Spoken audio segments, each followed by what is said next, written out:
कर्म से पहचान कहानी। एक राजा किसी जंगल में शिकार खेलने गया। रास्ते में उसे एक सूरदास महात्मा बैठे हुए दिखाई दिए।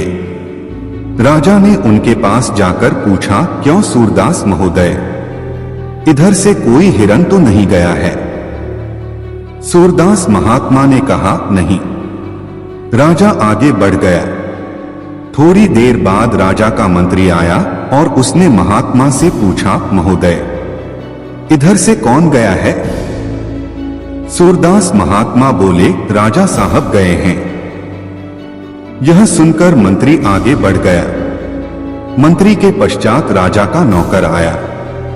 उसने भी पूछा, महात्मा, क्या तुम्हें पता है कि इधर से कौन गया है? सूरदास महात्मा ने बताया, अभी राजा और उसके बाद मंत्री गया है।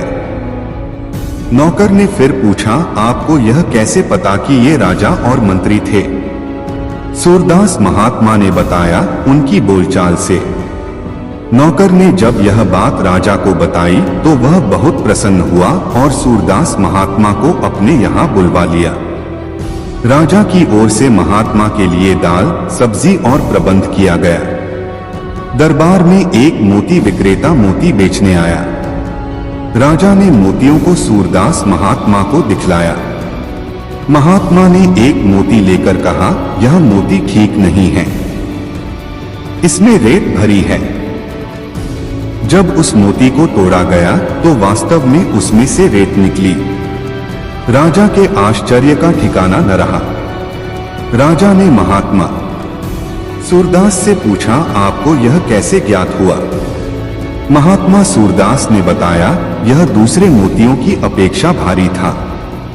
इस पर राजा ने प्रसन्न होकर उनके भोजन में घी और बढ़ा दिया। एक बार एक अश्व विक्रेता एक अश्व को बेचने आया। राजा ने उस अश्व को महात्मा सूरदास के आगे खड़ा कर दिया। महात्मा सूरदास ने बताया, इसकी बख्शी चौड़ी है। इसका कारण यह है कि यह अश्व जुड़वा पैदा हुआ होगा। वास्तव में यह बात सही थी। राजा ने अब महात्मा सूरदास के भोजन में मिठाई और बढ़ा दी। एक दिन राजा ने महात्मा सूरदास से पूछा कि आप मुझे यह बताने का कष्ट करें कि मैं क्षत्रिय की संतान हूं या नहीं। महात्मा सूरदास ने बताया, नहीं, तुम एक वैश्य की संतान हो। राजा ने पूछा, वह कैसे?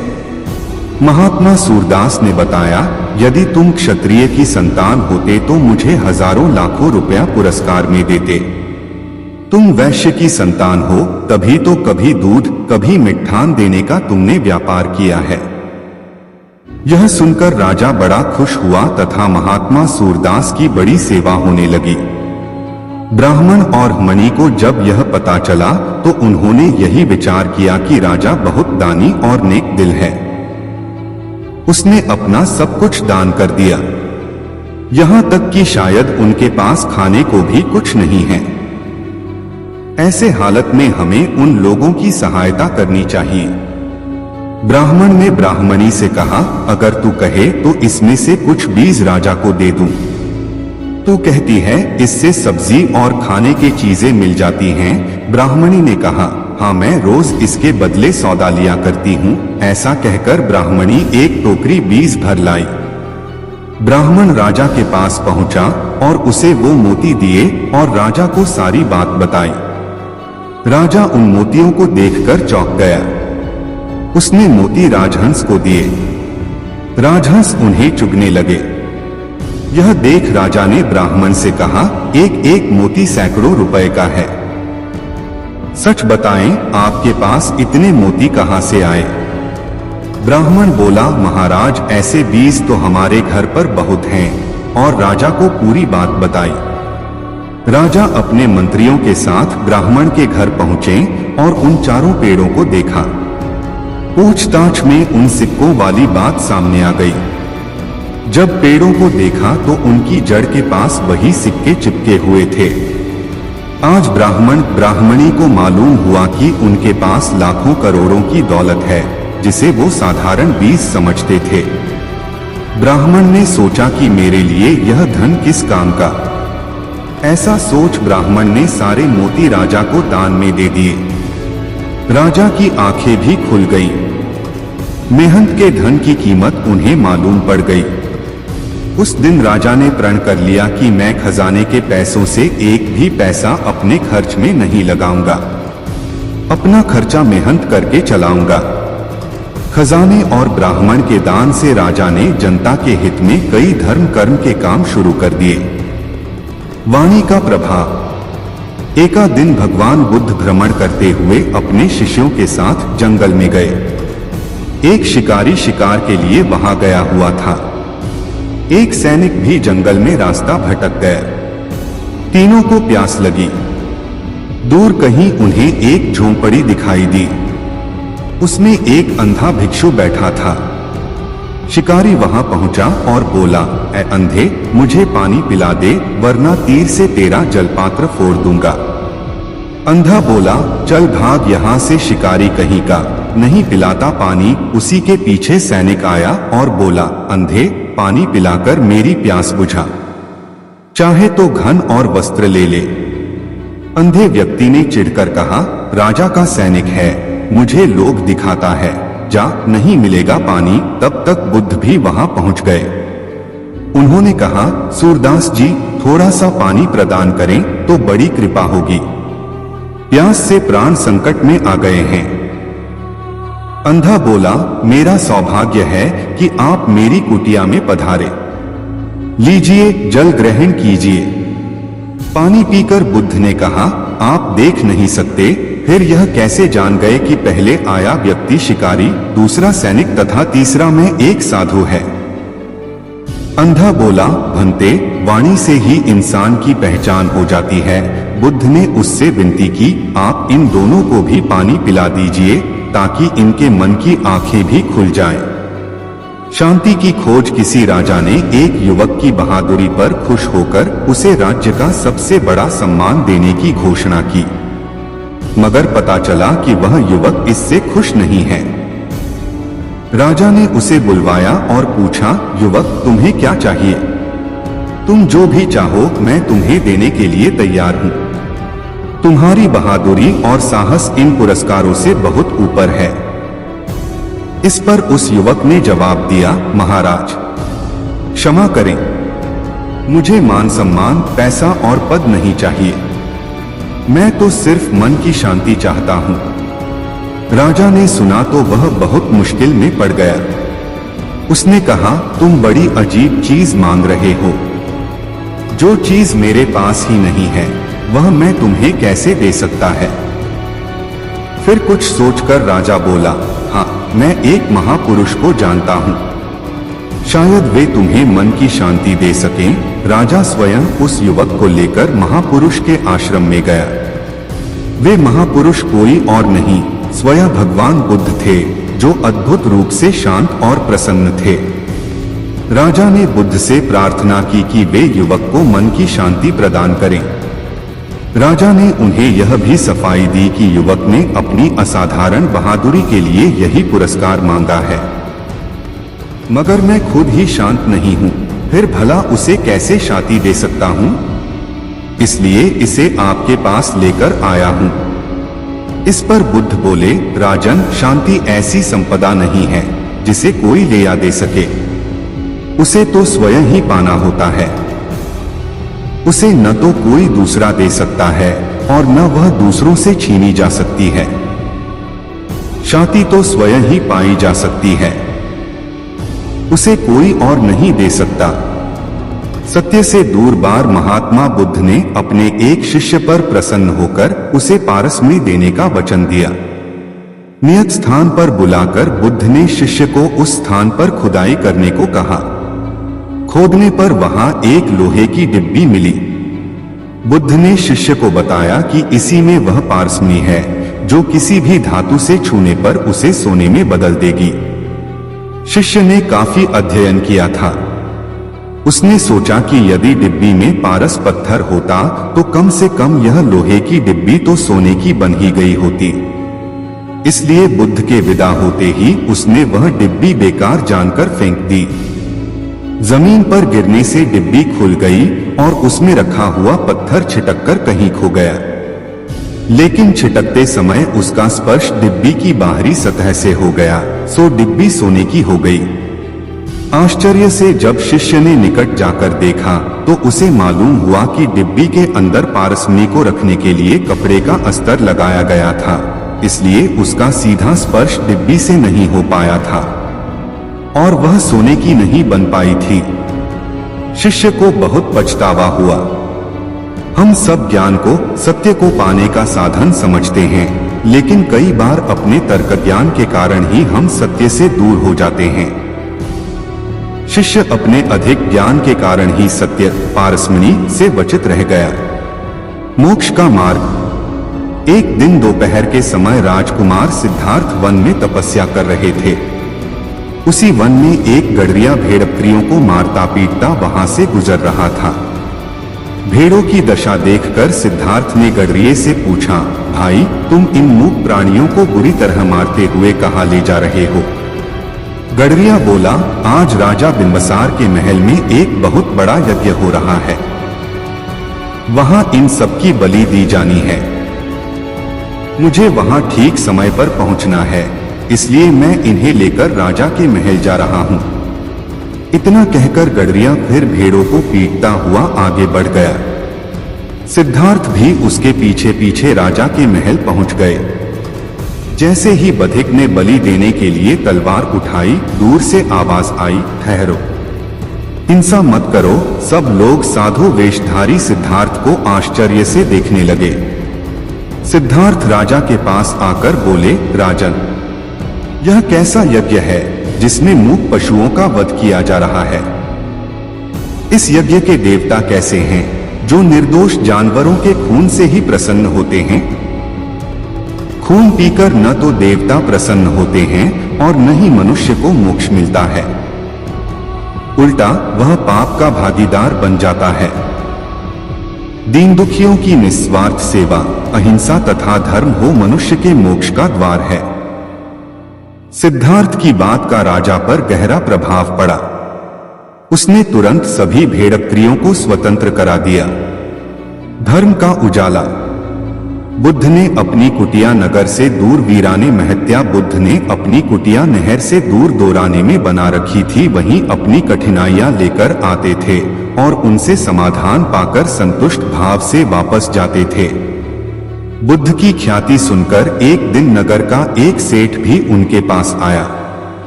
उसके पास काफी धन था, तिजोरियों में खजाना भरा पड़ा था। उसका मानना था कि बिना धन के जीवन नहीं चल सकता, लेकिन धर्म के बिना तो कोई काम नहीं रुकता। फिर भी हमेशा धर्म को ही दुहाई क्यों दी जाती है? अपना संशय लेकर वह बुद्ध के पास पहुंचा। उसकी शंका सुनकर संत ने कोई उत्तर नहीं दिया। उत्तर की प्रतीक्षा में सेठ कुटिया में ही रुक गया। रात हुई, दीपक जलाया गया। धीरे धीरे रात गहराने लगी। सेठ ने पूछा, तथागत, दीपक क्यों जल रहा है? मुझे उजाले में नींद नहीं आ रही है। यह और कब तक जलेगा? बुद्ध ने कहा, जब तक अंधेरा रहेगा। सेठ बुद्ध का मुंह देखने लगा। तब बुद्ध ने समझाया, इस दीपक को तरह धर्म की भी इसलिए जरूरत है क्योंकि जगत में अधर्म है। जब तक अधर्म रहेगा तब तक धर्म की जरूरत बनी रहेगी। सेठ को अपने प्रश्न का उत्तर मिल गया था और वह संशय मुक्त होकर अपने घर लौट गया। सत्य से दूर। एक बार महात्मा बुद्ध ने अपने एक शिष्य पर प्रसन्न होकर उसे पारसमणि देने का वचन दिया। नियत स्थान पर बुलाकर बुद्ध ने शिष्य को उस स्थान पर खुदाई करने को कहा। खोदने पर वहां एक लोहे की डिब्बी मिली। बुद्ध ने शिष्य को बताया कि इसी में वह पारसमणि है जो किसी भी धातु से छूने पर उसे सोने में बदल देगी। शिष्य ने काफी अध्ययन किया था।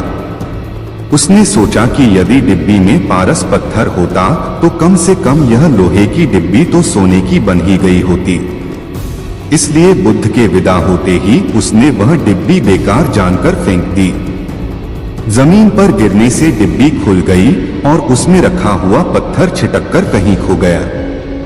लेकिन छिटकते समय उसका स्पर्श डिब्बी की बाहरी सतह से हो गया, सो डिब्बी सोने की हो गई। आश्चर्य से जब शिष्य ने निकट जाकर देखा तो उसे मालूम हुआ कि डिब्बी के अंदर पारसमणि को रखने के लिए कपड़े का अस्तर लगाया गया था, इसलिए उसका सीधा स्पर्श डिब्बी से नहीं हो पाया था और वह सोने की नहीं बन पाई थी। शिष्य को बहुत पछतावा हुआ। हम सब ज्ञान को, सत्य को पाने का साधन समझते हैं, लेकिन कई बार अपने तर्क ज्ञान के कारण ही हम सत्य से दूर हो जाते हैं। शिष्य अपने अधिक ज्ञान के कारण ही सत्य, पारसमणि से वंचित रह गया। बुद्ध का चमत्कार। किसी नगर में एक दुकानदार था। उसकी कपड़े की दुकान थी। वह बड़ा ही ईमानदार था और अपने ग्राहकों के साथ उसका व्यवहार बड़ा अच्छा रहता था, इसलिए उसकी दुकान खूब चलती थी। अचानक दुकानदार के सामने एक कठिनाई आ गई। उसका छोटा लड़का उसके साथ दुकान पर बैठता था। जाने कहां से उसको आदत पड़ गई कि दुकान पर जो भी खरीदार आता वह उसकी टोपी या पगड़ी उतारकर फेंक देता। दुकानदार ने उसे बहुत समझाया, डराया, धमकाया, मारा पीटा, लेकिन उसने अपनी आदत न छोड़ी। धीरे धीरे लोगों ने उसकी दुकान पर आना कम कर दिया। दुकानदार बहुत ही परेशान हो गया। अब वह क्या करे? लड़के की मां नहीं थी, इसलिए घर पर अकेले उसे छोड़ भी नहीं सकता था। संयोग से एक दिन उसकी दुकान के सामने से भगवान बुद्ध निकले। उसने अपनी परेशानी उन्हें बताई। तथागत, आप जैसे भी बने इस लड़के को ठीक कर दीजिए, मैं आपका बड़ा एहसान मानूंगा। बुद्ध ने सारी बात सुनकर कहा, मैं तुम्हारे लड़के को ठीक तो कर दूंगा, लेकिन एक शर्त है। दुकानदार ने पूछा, क्या? वे बोले, मैं या तुम्हारा बालक जो करे तुम उसमें रोक टोक नहीं करोगे। दुकानदार राजी हो गया। अगले दिन बुद्ध अपने सिर पर एक साफा बांधकर उसकी दुकान पर आए। लड़का तो ताक में था ही। जैसे ही बुद्ध बैठे कि वह उठा और उनका साफा उतारकर सड़क पर फेंक दिया। बुद्ध ने हंसकर कहा, शाबाश बेटे। उन्होंने उसे पुचकारा और कहा, जरा दौड़कर साफे को उठा तो लाना। लड़के ने छलांग लगाई और साफा उठाकर ले आया। बुद्ध ने कहा, मेरे सिर पर इसे बांध दो। लड़के ने उसे उल्टा सीधा करके सिर पर लपेट दिया। दूसरे दिन बुद्ध फिर उसकी दुकान पर आए। उनके सिर पर साफा था, पर वे दुकान के सामने एक लकड़ी और छोटी कुल्हाड़ी डाल आए थे। दुकान पर आते ही उन्होंने लड़के को अपने पास बुलाया और कहा, बेटा, उस कुल्हाड़ी को उठाकर जरा लकड़ी के टुकड़े कर देना। दुकानदार ने सुना तो वह बड़ा घबराया। कहने को हुआ कि महाराज, आप यह क्या करवा रहे हो? लड़का अपना पैर काट लेगा, पर वह कुछ न बोलने का वचन जो दे चुका था। लड़के ने कूदकर कुल्हाड़ी उठा ली और लकड़ी को काटने लगा। वह थोड़ी ही देर में थककर लौट आया और बुद्ध के पास बैठ गया। बुद्ध ने 7 दिन तक उससे कुछ न कुछ कराया। उसके बाद बच्चे की साफा उतारने की आदत एकदम छूट गई। दुकानदार चकित रह गया। उसने बुद्ध से कहा, तथागत, आपने यह क्या चमत्कार कर दिया? बुद्ध बोले, हम लोग दिन भर में बच्चे से 20 बार कहते हैं, यह मत कर, वह मत कर, लेकिन एक बार भी यह नहीं कहते कि यह कर। बालक कुछ करना चाहता है। तुमने देखा, जब जब मैंने तुम्हारे लड़के को कुछ करने को कहा, उसने कितने आनंद से उस काम को किया। दुकानदार ने भगवान बुद्ध के चरणों में गिरकर अपनी भूल स्वीकार कर ली। उस दिन से उसका बिगड़ा बालक सुधर गया। उपकार। भगवान बुद्ध अक्सर अपने प्रिय शिष्यों को उपदेश देते समय कोई न कथा अवश्य सुनाते, ताकि उनके उपदेश सरलता से समझ सकें। ऐसी ही एक कथा भगवान बुद्ध ने अपने शिष्यों को सुनाते हुए कहा। एक स्त्री थी, उसकी आंखें चली गई। पहले एक गई, फिर दूसरी। वह बहुत परेशान रहने लगी। पति अपनी अंधी पत्नी का बोझ कब तक उठाता। वह उससे अलग रहने लगा। उसकी छोटी लड़की ने भी उससे मुंह मोड़ लिया। स्त्री हर काम के लिए पराश्रित थी, पर उसे कौन सहारा देता। ऐसी हालत में उसकी एक पुरानी सहेली उसके पास आकर रहने लगी, लेकिन उसका व्यवहार बड़ा अजीब था। वह स्त्री जब पानी मांगे तो एक बार पिला देती, दूसरी बार मांगने पर कह देती, मैं तुम्हारी नौकर नहीं हूं, उठो घड़े से लेकर अपने आप पी लो। वह कपड़े मांगती तो एक बार दे देती, दूसरी बार मांगने पर कह देती, अलमारी में रखे हैं, जाओ अपने आप ले आओ। कभी उसका मन घूमने का होता तो एक बार साथ चली जाती, दूसरी बार जाने की बात आती तो कह देती, मुझे काम है, तुम अकेली घूम जाओ। अंधी स्त्री मन महसूस कर उठती और अपने काम करती। सच्चाई यह थी कि सहेली उसे कम प्यार नहीं करती थी और न ही काम से बचना चाहती थी। वह बार बार दया दिखाकर उसको सदा के लिए अपाहिज नहीं बनाना चाहती थी। धीरे धीरे वह स्त्री सब काम अपने आप करने लगी। उसे किसी के सहारे की जरूरत न रही। तब उसने समझा कि उसकी सहेली ने उसके ऊपर बहुत बड़ा उपकार किया है।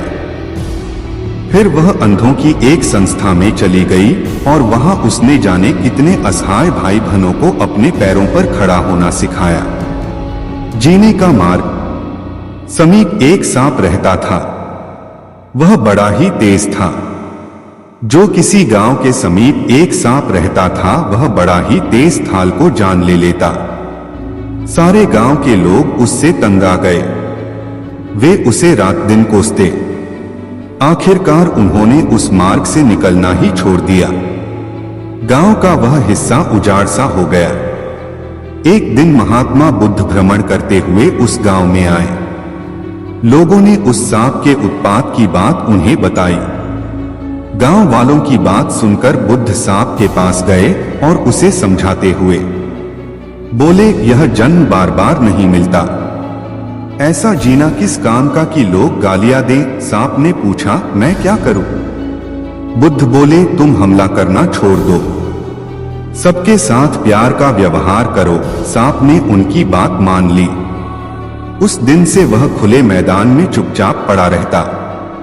लोगों को यह मालूम हुआ तो उनका डर धीरे धीरे दूर हो गया और वे उधर से बेधड़क आने जाने लगे। अब गांव के बच्चे वहां इकट्ठे हो जाते और उसको ईंट पत्थर मारते, उसके बदन में लकड़ी चुभोते। बेचारा सांप सब कुछ सहन कर लेता। संयोग से एक दिन पुनः महात्मा उधर से निकले। उसकी बुरी हालत देखकर वे चकित रह गए। उन्होंने पूछा, अरे तुम्हें यह क्या हो गया? सांप ने सारा हाल कह सुनाया। सुनकर बुद्ध बोले, भाई मैंने तुझे काटने से रोका था, लेकिन फुफकारने से तो मना नहीं किया।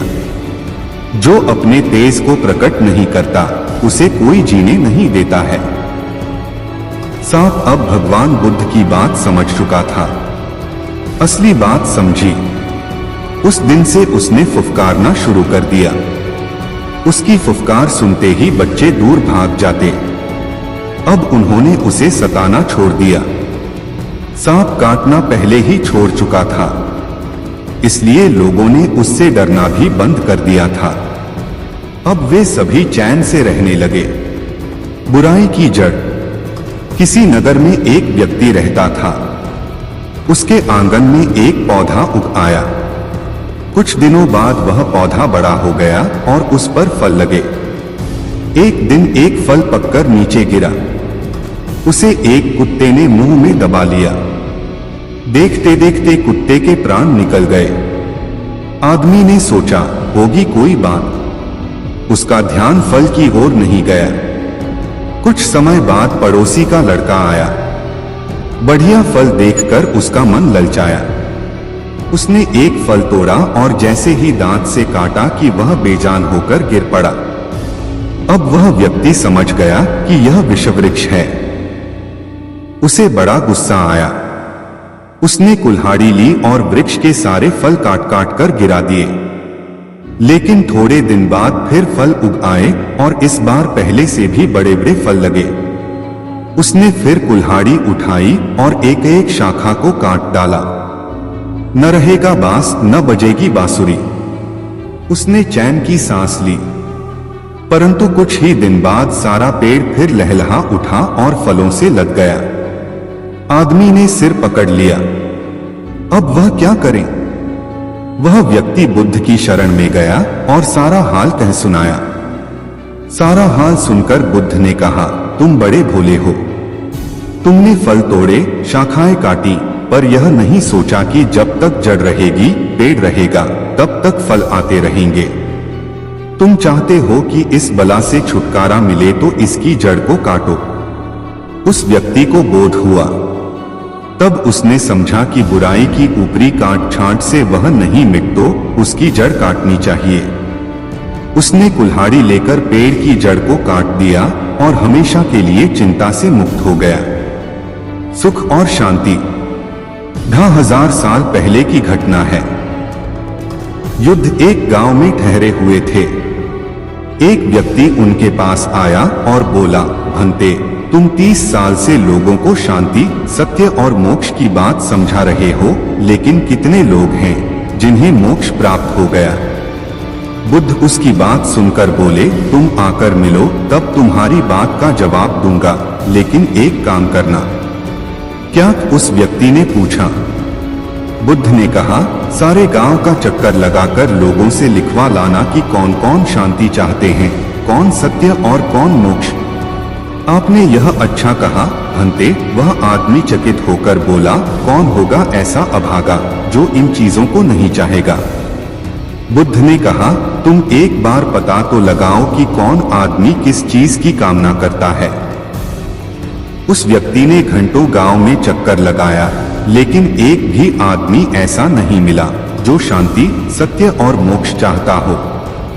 किसी ने कहा, मुझे रोगों से छुटकारा चाहिए, किसी ने कहा, मुझे संतान चाहिए, किसी ने कहा, मुझे नौकरी चाहिए, किसी ने कहा, मुझे लंबी उम्र चाहिए। वह व्यक्ति हैरान रह गया। फिर बुद्ध के पास लौट आया। बोला, यह तो बड़ा अजीब गांव है महाराज। कोई कुछ चाहता है, कोई कुछ, किंतु शांति, सत्य और मोक्ष की आकांक्षा रखने वाला एक भी आदमी नहीं है। बुद्ध ने कहा, इसमें अजीब क्या है? हम में से ज्यादातर लोग सुख चाहते हैं, शांति नहीं, और सुख पाने के लिए शांति के उल्टे रास्ते पर चलते हैं। सुख मार्ग शांति का मार्ग नहीं है। मन की महिमा। एक बार भगवान बुद्ध के 2 शिष्य उनसे मिलने जा रहे थे। पूरे दिन का सफर था। चलते चलते रास्ते में एक नदी पड़ी। उन्होंने देखा कि उस नदी में एक स्त्री डूब रही है। बौद्ध भिक्षुओं के लिए स्त्री का स्पर्श वर्जित माना जाता है। ऐसी दशा में क्या हो? उन दोनों भिक्षुओं में से एक ने कहा, हमें धर्म की मर्यादा का पालन करना चाहिए। स्त्री डूब रही है तो डूबे, हमें क्या? लेकिन दूसरा भिक्षु अत्यंत दयावान था। उसने कहा, हमारे रहते कोई इस तरह मरे, यह तो मैं सहन नहीं कर सकता। इतना कहकर वह पानी में कूद पड़ा और डूबती स्त्री को पकड़ लिया। कुछ समय पश्चात कंधे का सहारा देकर किनारे पर ले आया। दूसरे भिक्षु ने उसकी बड़ी भर्त्सना की। रास्ते भर वह कहता रहा कि मैं जाकर तथागत से कहूंगा कि आज तुमने मर्यादा का उल्लंघन करके कितना बड़ा पाप किया है। दोनों बुद्ध के सामने पहुंचे तो दूसरे भिक्षु ने एक सांस में सारी बात कह सुनाई। भंते, मैंने इसको बहुत रोका, पर यह माना ही नहीं। बड़ा भयंकर पाप किया है इसने। बुद्ध ने उसकी बात बड़े ध्यान से सुनी, फिर पूछा, इस भिक्षु द्वारा उस स्त्री को कंधे पर बाहर लाने में कितना समय लगा होगा? कम से कम 15 मिनट तो लग ही गए होंगे। अच्छा, बुद्ध ने पूछा, इस घटना के बाद यहाँ आने में तुम लोगों को कितना समय लगा? भिक्षु ने हिसाब लगाकर उत्तर दिया, यही कोई 6 घंटे। बुद्ध ने कहा, भले आदमी, इस बेचारे ने तो स्त्री को 15 मिनट ही अपने कंधे पर रखा, लेकिन तू तो उसे 6 घंटे से अपने मन में बिठाए हुए है। बोल, दोनों में बड़ा पापी कौन है? बेचारा भिक्षु निरुत्तर हो गया। वह समझ गया कि मन की बड़ी महिमा है, धीरज और शांति का महत्व। एक दिन भगवान बुद्ध कहीं जा रहे थे। उनका शिष्य आनंद भी साथ था। वे पैदल चलते चलते बहुत दूर निकल गए। ज्यादा चलने के कारण वे थक गए थे। रास्ते में आराम करने के लिए एक पेड़ के नीचे रुक गए। भगवान बुद्ध को बहुत जोर की प्यास लगी। उन्होंने अपने शिष्य आनंद को पानी लाने के लिए कहा। पास में ही एक नाला बह रहा था। शिष्य आनंद वहां गया। थोड़ी देर में खाली हाथ लौट आया और बोला, भंते, उस नाले में से अभी अभी गाड़ियां निकली हैं। गाड़ियां निकलने के कारण पानी गंदा हो गया है और पानी पीने योग्य नहीं है। मैं अभी जाकर नदी से पानी लेकर आता हूं। नदी वहां से कुछ दूरी पर थी। बुद्ध ने कहा, नहीं, पानी नाले से ही लाओ। आनंद गया, पर पानी अब भी गंदला था। वह पुनः लौट आया। बोला, नदी दूर है तो क्या, मैं अभी दौड़कर पानी लेकर आता हूं। बुद्ध ने कहा, नहीं नहीं, पानी उस नाले से ही लाओ। बेचारा आनंद लाचार होकर तीसरी बार नाले पर गया तो देखता क्या है, कीचड़ नीचे जम गई है, पत्तियां इधर उधर हो गई हैं। पानी एकदम निर्मल है। वह खुशी खुशी पानी लेकर बुद्ध के पास आ गया। बुद्ध ने कहा, आनंद, आदमी के लिए धीरज और शांति बहुत आवश्यक है। बिना इनके निर्मलता प्राप्त नहीं होती। जहां चाह है वहां सुख नहीं। एक बार भगवान बुद्ध अपना चातुर्मास पाटलिपुत्र में व्यतीत कर रहे थे। उनका उपदेश सुनने के लिए बहुत से लोग आते थे। एक दिन की बात है कि प्रवचन के समय उनके शिष्य आनंद ने पूछा, भंते, आपके सामने हजारों लोग बैठे हैं, बताइए इनमें सबसे सुखी कौन है? बुद्ध ने कहा, वह देखो, सबसे पीछे दुबला सा फटेहाल जो आदमी बैठा है, वह सबसे अधिक सुखी है। यह सुनकर आनंद की समस्या का समाधान नहीं हुआ। उसने कहा, यह कैसे हो सकता है? बुद्ध बोले, अच्छा, अभी बताता हूं। उन्होंने बारी बारी से सामने बैठे लोगों से पूछा, तुम्हें क्या चाहिए? किसी ने धन मांगा, किसी ने संतान, किसी ने बीमारी से मुक्ति मांगी, किसी ने अपने दुश्मन पर विजय मांगी, किसी ने मुकदमे में जीत की प्रार्थना की। एक भी व्यक्ति ऐसा नहीं निकला जिसने कुछ न मांगा हो। अंत में उस फटेहाल आदमी की बारी आई। बुद्ध ने पूछा, कहो भाई, तुम्हें क्या चाहिए? उस व्यक्ति ने कहा, कुछ भी नहीं, अगर भगवान को कुछ देना ही है तो बस इतना कर दें कि मेरे अंदर कभी नई चाह ही पैदा न हो। मैं ऐसे ही अपने को बड़ा सुखी मानता हूं। तब बुद्ध ने कहा, आनंद, जहां चाह है वहां सुख नहीं हो सकता।